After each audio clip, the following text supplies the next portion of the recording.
Hey guys, and welcome to part 3. This is more for advanced players, so let's get started. I've read about a trick, and it actually does work for evolving Eevee. There's a trick in the game where if you go and you rename your Pokemon by clicking Eevee and then tapping the pencil icon, if you rename Eevee to Rainer, you'll get a Vaporeon. If you rename her Sparky, you'll get a Jolteon. And if you rename Eevee to Pyro, you'll get a Flareon. This is a fun trick, and it does work the first time, but after the first time, it's kind of a gamble. I've read tests that people have done, and he said out of 3 Eevees, he named them all Sparky, and only 2 of them turned into Jolteon. So after the first time, it's kind of up in the air.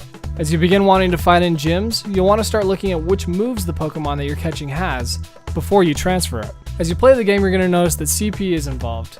Higher CP Pokemon are harder to catch. The CP of a Pokemon is obviously associated somewhat to its strengths, including health and moves. The higher the CP a Pokemon is, typically means the better that the Pokemon is. If you have 2 Pokemon that are relatively close CP, you may want to keep the one that has a better moveset. The higher level you get, the longer it takes to level up. Some players have begun doing what's called Pidgey farming. Pidgey only costs 12 candy to evolve. You get 3 candy for each Pidgey you catch. When you transfer a Pidgey, you get another candy. Because Pidgey is one of the most common Pokemon, it becomes very easy to level up quickly by evolving several Pidgeys. To evolve a Pidgeotto to a Pidgeot is not worth the candy. After you've evolved one Pidgeotto to a Pidgeot or caught a Pidgeot, you probably shouldn't evolve any more Pidgeottos to a Pidgeot after you already have one, because they're not typically very good in gym battles. As you begin leveling up, you'll get different kinds of drops, including Great Balls and Ultra Balls when you hit level 10 and 20, and Super Potions and Hyper Potions at levels 10 and 20. Remember to save up lots of evolutions and plan out a route, so when you pop a lucky egg, you can maximize the XP you get during that 30-minute period. For me personally, I head to a park. I'm able to hit several Pokestops as I go in circles, evolving lots of Pidgeys and any other evolutions I have ready. And if I can time any eggs to open during that time, I do that as well, because often 5 and 10k eggs will give you a Pokemon that you haven't been able to catch otherwise.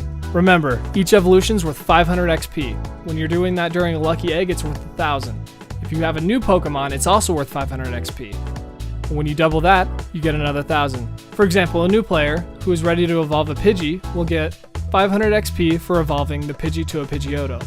If he's never had a Pidgeotto before, that will give him another 500 XP. Now, if him or her decides to pop a lucky egg before that, you're going to be getting 2,000 XP versus the 500 plus 500,000 XP. Each Pokestop will also be giving you 100 XP, which is usually what you get just for catching a Pokemon. If you catch any Pokemon during this time, you'll be getting 200 XP per Pokemon catch. You may want to put a lure on a close by Pokestop during a lucky egg time as well to attract more Pokemon and ensure that you get more XP. Thanks for checking out part 3, Tips for Advanced Players. If you have any tips yourself, please leave them in the comments below, and I'll catch you guys next time.